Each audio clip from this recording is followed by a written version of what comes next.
ada satu yang mungkin perlu kita perhatikan dalam sholat berjamaah, yaitu keadaan antara makmum dengan imam. Disebutkan para fuqaha, keadaan antara makmum dan imam ada 4 kondisi. Ini sangat banyak terjadi. 3 kondisi ini bisa berkonsekuensi sholat seseorang sebagai makmum bisa menjadi batal. Hanya satu yang akan menjadikannya sah. Ini berdasarkan sabda Nabi SAW, kata beliau, innama ju'ilal imamu liyu'tamma bih. Dalam Sahih Bukhari, Sahih Muslim dan selainnya. Imam diangkat dan dijadikan untuk diikuti. Fala takhtalifu alaihi, maka janganlah kalian menyelisihi imam kalian. Kemudian Nabi SAW merincinya, fa idza kabbara fakabbir. Jika dia telah selesai bertakbir, ikutilah bertakbir. Fa idza raka'a farka'u. Jika dia telah selesai ruku, ikutilah ruku'. Maka dari sini para ulama mengambil beberapa kondisi, menjelaskan beberapa kondisi antara seorang makmum dengan imamnya. Ada kondisi yang namanya al-musabaqah, mendahului imam. Ini menjadikan salat seorang makmum menjadi batal. Bahkan ada ancaman dari Nabi SAW dalam Sahih Bukhari. Kata Nabi SAW, ama yakhsha ahadukum an yarfa'a ra'sahu qabla al-imam an yuhawwilallahu ra'sahu ra'sa himar. Tidakkah seorang khawatir jika dia mengangkat kepalanya bangkit dari ruku' sebelum imamnya, jangan sampai Allah mengubah kepalanya menjadi kepala keledai. Ini ancaman dari Nabi SAW, dan tidaklah Nabi menyebutkan ancaman melainkan objek yang dilarang tersebut adalah perkara yang haram.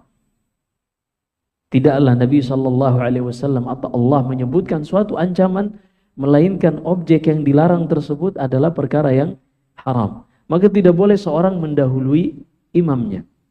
Ini kondisi yang pertama disebut dengan al-musabaqah. Kondisi yang kedua adalah al-mukhalafah. Seorang telat mengikuti imamnya tanpa sebab. Seorang telat mengikuti imamnya tanpa sebab. Dan ini dilarang. Fala takhtalifu alaih. Kata Nabi SAW, jangan kalian menyelisihi imam kalian. Kondisi yang ketiga, dan ini yang diperintahkan, adalah al-mutaba'ah. Mengikuti gerakan imam persis setelah imam selesai melakukan gerakannya. Berdasarkan sabda Nabi SAW, fa idza kabbara, jika imam telah selesai bertakbir, fakabbiru, maka bertakbirlah. Di sini ada fi'il madhi kemudian fi'il amr.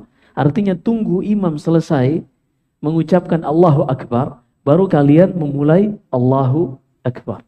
Tunggu imam kalian sudah benar-benar ruku', baru kalian ruku'. Ini 3 kondisi, 2 membatalkan, 1 yang benar.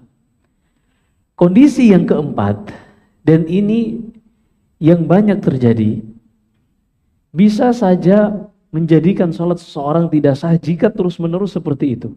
Disebutkan Ibnu Hajar, nama kondisi ini adalah al-muqaranah. Disebutkan oleh ulama lain dengan lafaz al-muwafaqah. Mengiringi atau barengan sama imamnya. Jadi imamnya baru mau ruku, dia ikutan.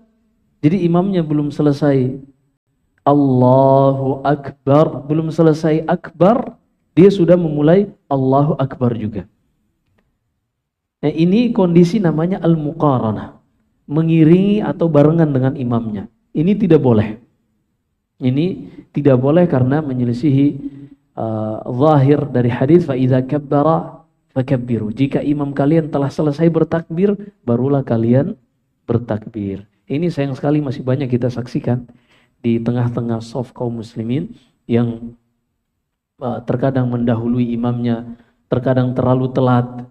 Imamnya sudah salam atau imamnya sudah bangkit dari sujud terakhir biasanya, dia masih lama terus. Nah, ini juga kita harus paham.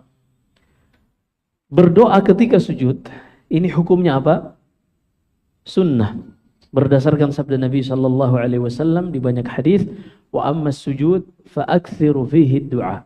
Adapun ketika sujud, perbanyaklah untuk berdoa, faqaminun an yustajaba lakum. Karena amal doa kalian ketika sujud hampir saja diterima oleh Allah Subhanahu wa taala. Ini sunnah. Tapi tidak boleh kita hanya untuk melakukan yang sunnah meninggalkan yang wajib. Mengikuti imam hukumnya apa tadi? Wajib. Bersegera mengikuti imam hukumnya wajib. Jangan sampai kita menjalankan, mengejar yang sunnah lalu kita meninggalkan yang wajib. Ini tidak boleh. Dan ini adalah fiqih. Terkadang juga imamnya sudah salam, dia masih lama terus tasyahud akhir. Ini menghilangkan al-mutaba'ah, namanya tadi al-mukhalafah.